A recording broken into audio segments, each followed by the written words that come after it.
আগামী 23 জুন পর্যন্ত দেশের অনেক এলাকায় বৃষ্টিপাত কিছুটা কম থাকতে পারে বলে জানিয়েছে আবহাওয়া অধিদপ্তর। তবে 25 জুন থেকে আবারও বৃষ্টিপাত বাড়তে পারে সারা দেশে। বঙ্গোপসাগরে একটি সম্ভাব্য লঘুচাপের কারণে এই বৃষ্টিপাত বাড়বে বলে জানানো হয়েছে। এদিকে 25 জুন থেকে ভারী বর্ষণের কারণে চট্টগ্রাম, বান্দরবান সহ পার্বত্য অঞ্চলে পাহাড় ধসের আশঙ্কায় সতর্কতা জারি করেছে আবহাওয়া অধিদপ্তর। মোহাম্মদ সাজ্জাদ হোসেনের ক্যামেরায় বিস্তারিত জানাচ্ছেন আলাউদ্দিন মজুমদার। বঙ্গোপসাগরে সৃষ্টি হওয়া মৌসুমী লঘুচাপের প্রভাবে দেশের বিভিন্ন অঞ্চলে অব্যাহত রয়েছে বৃষ্টিপাত। 17 জুন বঙ্গোপসাগরে একটি লঘুচাপ সৃষ্টি হয়, যা ধীরে ধীরে সুস্পষ্ট লঘুচাপে পরিণত হয়ে বর্তমানে উত্তর পূর্ব ভারতের ঝাড়খণ্ড ও তৎসংলগ্ন এলাকায় অবস্থান করছে। এর একটি বর্ধিত অংশ উত্তর বঙ্গোপসাগর পর্যন্ত বিস্তৃত রয়েছে। এই লঘুচাপের কারণে উত্তর বঙ্গোপসাগরে বর্তমানে সক্রিয় রয়েছে মৌসুমী বায়ু। আবহাওয়া অধিদপ্তরের তথ্য অনুযায়ী এই লঘুচাপ এবং সক্রিয় মৌসুমী বায়ুর প্রভাবে দেশের প্রায় সব বিভাগের উপর বৃষ্টি ঝরছে।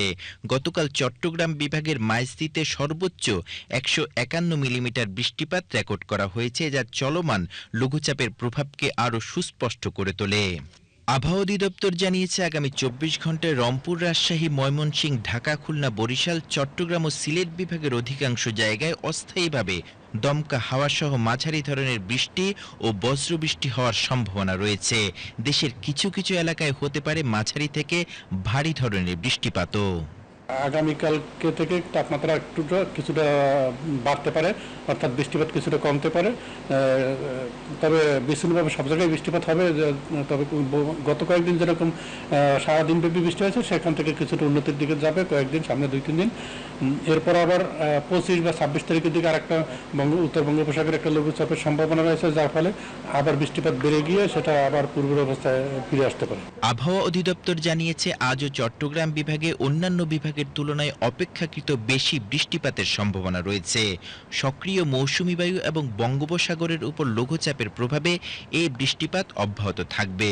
তবে পূর্বাভাস অনুযায়ী আগামী 23 জুন পর্যন্ত সারা দেশে বৃষ্টিপাতের প্রবণতা কিছুটা হ্রাস পেতে পারে। এরপর 25 জুন থেকে ফের দেশের বিভিন্ন অঞ্চলে বৃষ্টিপাত বাড়ার আশঙ্কা করছে আবহাওয়া অধিদপ্তর। বাংলাদেশের প্রতি লঘুচাপ বা নিম্নচাপ অতিক্রম করবে, তখনই বৃষ্টিপাতের পরিমাণ বেড়ে যায় এবং সেটা কখনো কখনো ভারীতে অতি ভারী বর্ষণ হয়।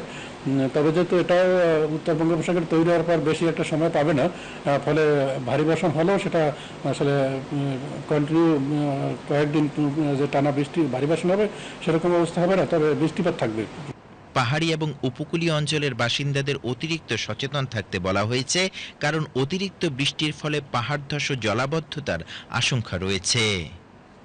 Alauddin Majumdar, BTV news, Dhaka.